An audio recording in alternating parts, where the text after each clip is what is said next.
We're talking about newborn babies, we're talking about pregnant women, we're talking about small children, we're talking about the elderly, we're talking about their development and exposure and the impacts those have on their health. So much talk about the impacts of climate change, which I agree with, the impacts of biodiversity loss, which I also agree with, but missing among those two important aspects is the fact that it is created by us humans, by the pollution, by the consumption, and by the production. So we are actually being the invisible part of this whole discussion, and our challenge has been to try to make the issue of chemicals and waste, of consumption and production, of pollution becoming much more visible. The world is changing. The question is, can we accelerate our work to keep up? Gathering the momentum raised in Stockholm, celebrating 50 years of progress connecting environmental health and human development, the time has come to bridge ambition and action.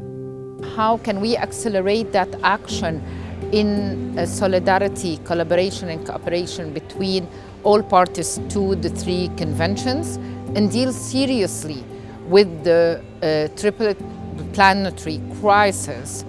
The high-level segment for the BRS COPs is a way to get that affirmation from countries that on the highest level they are committed to dealing with issues related to chemicals management and waste management. In the center of the challenge are humans. We are the cause of pollution. Can we now become the solution to address it? One of the good examples right now is PCBs, because we're looking to eliminate PCBs fully in a very short time. We only have 5 years left to do so. And so these particular chemicals have been used in electronic equipment, and they had to be taken out of commission.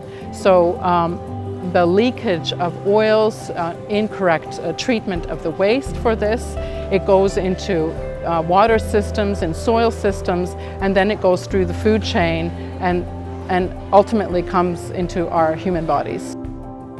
We're very close to do a leap forward in terms of our aspiration for sustainability. We have learned that it's not just addressing the problem, but understanding the root case of the problem.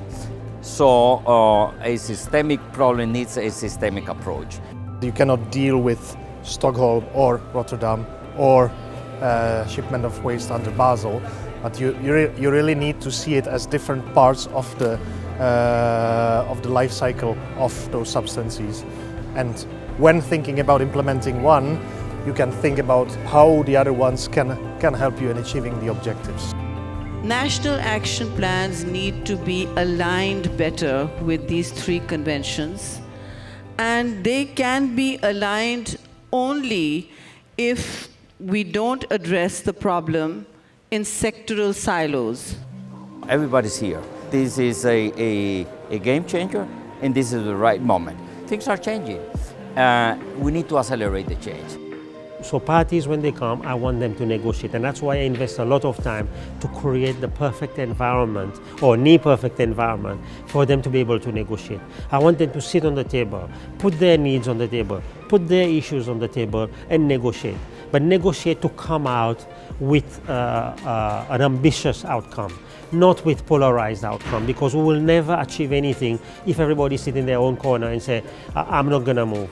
We have to have consensus, we need consensus, there's no winner and loser in this game. We are all losers if we don't solve those three planetary crises. Today's discussion has been very... tomar conciencia que the vulnerable people. La economía circular. Korea has been taken. La technologie. 82 ministers met for the high-level segment, delivering one clear message. Chemicals and waste reach across all sectors. The decisions taken during the BRS COPs can transform our world into a safe, healthy environment for all.